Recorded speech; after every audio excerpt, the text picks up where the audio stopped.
Welcome back to the 5th episode of the Post TV. My name is Andrew Bowlby and I'm a freshman majoring in journalism. I'm Faith Caplinger and I'm a senior studying music business. This past weekend, OU students celebrated Millfest. From early in the morning all the way to the late afternoon, Bobcats enjoyed a day of drinking and partying.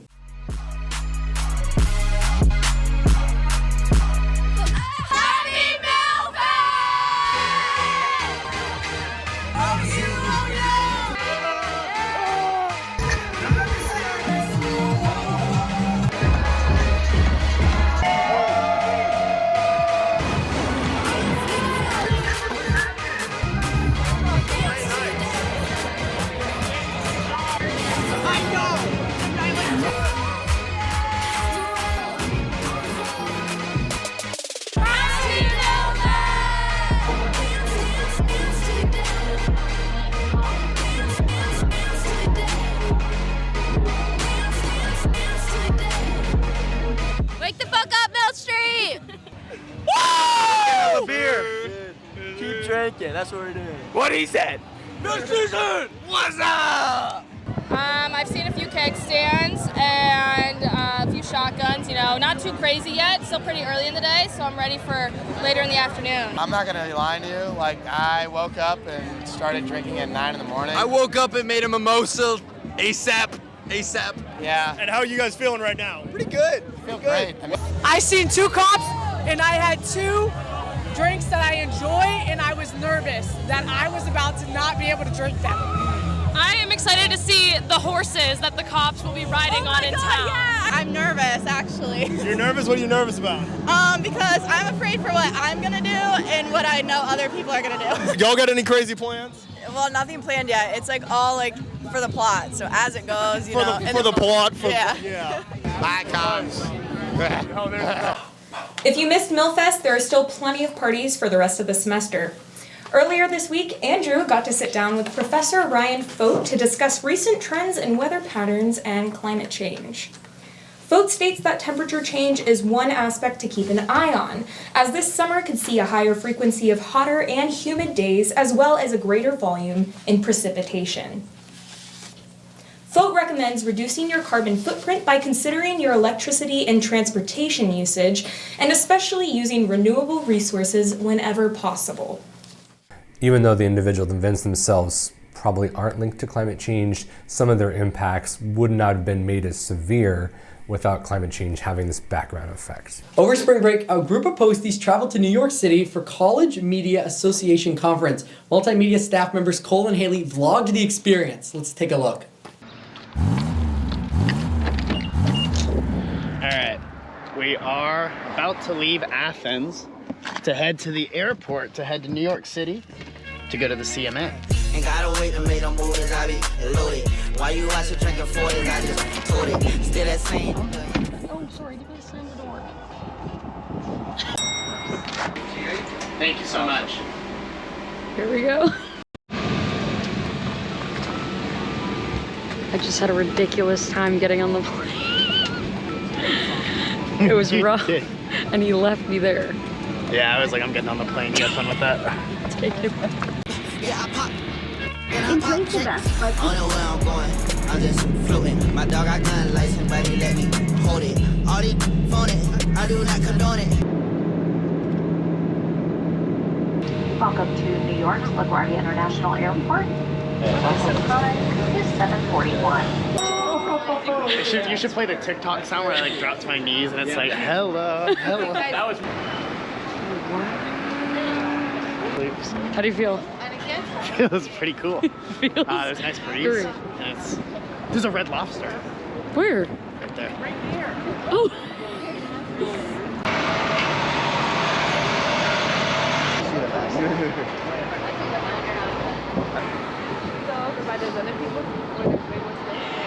Awesome. That way the anchors know, okay, so I should probably start straightening up, right? 30 seconds, they'll count them down in and out of when they're going to be on and off camera. Ready to get this thing over. One by everyone knows the rules. One by everyone knows the rules.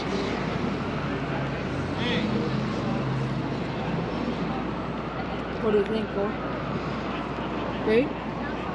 Nice thick dog. Very delicious. say it's an 8.4. 8.4, more than the pizza. Wow. Well, there's different categories. I wouldn't compare. Like, the pizza was fantastic, but you can't compare the two. Oh, okay. They're not on the same scale. Oh, okay, right. This is 8.4 on the hot dog scale. Oh, okay, gotcha. There's such a bump on the other side. This is the World Trade Center train. Starting tomorrow, the Athens Farmers Market will move fully outside. The market, which is ranked #1 in Ohio, takes place in the Athens Community Center from 9 a.m. to noon every Saturday. The market offers a variety of locally produced goods and plenty of fresh produce. The market strives to bring the most nutritious foods available to Athens residents. Starting mid-April, there will also be a midweek market offered on Wednesday nights. Tanya Heyer, I'm the market manager. We are an independent 501c6 organization of members of farmers and producers of food in the local area. Sweet mead, sweet grape and honey wine. It's like a port, a really sweet strawberry. Well, one of the nice things about the market is it's like a grocery store. You can get almost anything you can get in a grocery store, you can get at the market. Of course, on a smaller scale, but everything, yeah, it's just a mini grocery store outside. In the beautiful weather, hopefully most of the time, Yeah, not always. I like the glass a lot. A It's great really nice. atmosphere. Sunshine. Kids Pretty. love it. Yeah, Families it love is. it. We try to partner with local community organizations and have them come in to distribute information. Yes, we are going to be here right now up till the first Saturday in April. We have vendors outside. We also have vendors inside, if you weren't aware right now. Markets run year-round on Saturdays from 9 a.m. to noon here at the Recreation Center, Community Center, Athens City Community Center. Coming up next, we'll take a look at a favorite Athens festival, as well as highlights from this week's editorial features. Now, let's see what's happening with our friends over at Thread. So Thread magazine is a publication here on campus specializing in fashion and culture, and it just brings a ton of people together who are interested in fashion from all over campus. We have stylists, fashion students, photographers, writers, designers, almost anything you can think of here.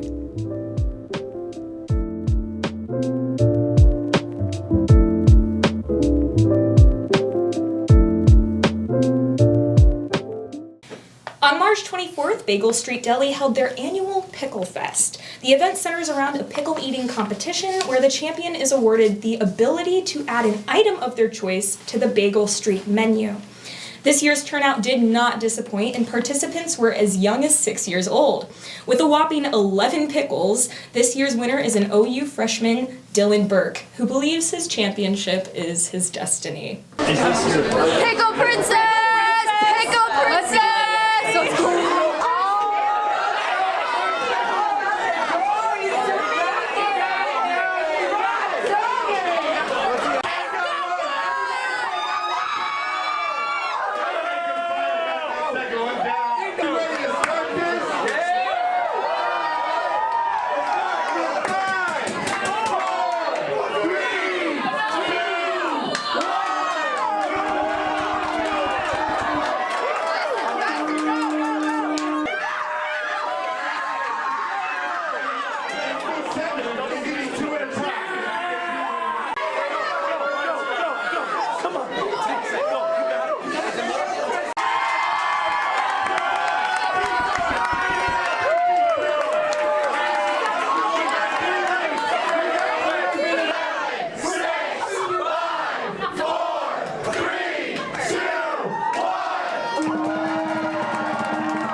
And I was like, Pickle Fest, why not? Ever since I was a little kid, my nickname was Dill Pickle, so like, I always loved pickles. You were destined. I was destined. Now let's head over to Molly with the latest from the editorial department. Thanks, Andrew. We're extremely proud to announce that yesterday, the Post won the Frank E. Diener Award for Excellent in College Journalism from the Ohio News and Media Association, which is essentially an award for the best college newspaper in Ohio. In other news, it's Friday, so be sure to pick up a copy of our paper around campus. We also produced some great online content this week. Ohio women's basketball player Kendall Hale retired from basketball, which you can read more about online at thepostathens.com. Also currently online is coverage of NPHC fraternities and sororities on campus and the Second Ridges Development Strategy Town Hall. With that, over to you, Rachel. Thanks, Molly. The MLB kicked off their season yesterday with teams such as the Yankees, Mets, and Cubs securing their first wins of the season. With hockey and basketball coming to a close, Ohio softball has been ramping up as the Bobcats continue their 6-game winning streak. During their most recent midweek series, Ohio went up against Akron and secured a clean sweep, winning all 3 games by at least 3 runs. Jenna Hall, who this year made her debut as head coach for Ohio softball, has led the Bobcats to victory. Although Hall was previously Ohio's assistant coach, she moved on to coach Power 5 schools for 10 years before receiving the call to come back to Ohio. Now, let's take a look at the Beneath the Bricks podcast. So, I brought this story for you guys to figure out, and after telling y'all all the facts about what went on in this murder case we have here, what do you guys think? So, you think it's the mistress? I think it's the mistress or it's the wife. I'm telling you, I'm hell-bent on the neighbor. On the neighbor, yeah. Because he totally could have, first off, him calling the police, saying that he heard the gunshots, and then going there after calling them. I mean, obviously we don't know what he said to the police, if he said he was going over there. It was also the 1920s. That's true. 1920s, it was wild time, I imagine. But I know I was the one who threw out the theory about the neighbor, but I do think it was not the neighbor. Because, that was kind of a wild guess. Yeah. Okay, but if you think it's the mistress, let's go with the mistress. How do you think it happened then? Fred came home early from work. Because it was during the day. It was during the day. He saw it. He felt betrayed. He got his gun. There was a battle.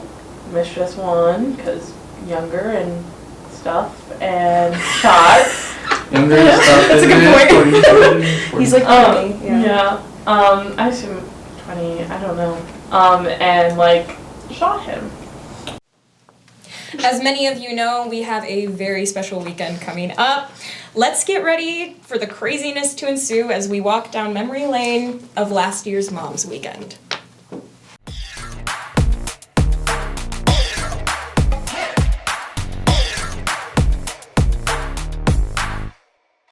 Watch y'all mama, watch y'all mama. So how's your guys' Mom's Weekend going? It's going excellent. Yeah? Yeah, we had a wine tasting. Yeah, we did. And lots of food. Thank you. And now we're on our way to explore Athens nightlife. Yeah, we did a little bit of day drinking, played some games. It's been a pretty good time. We went to lunch and then went to courtside. Oh, actually, we had lunch at courtside. Has Mom's Weekend been as fun as you expected it? It's always fun. This is like my 5th one. What's your favorite bar on Court Street? Oh, J-Bar. I like Crystal, believe it or not. We were just at the courtside. Started at Courtside.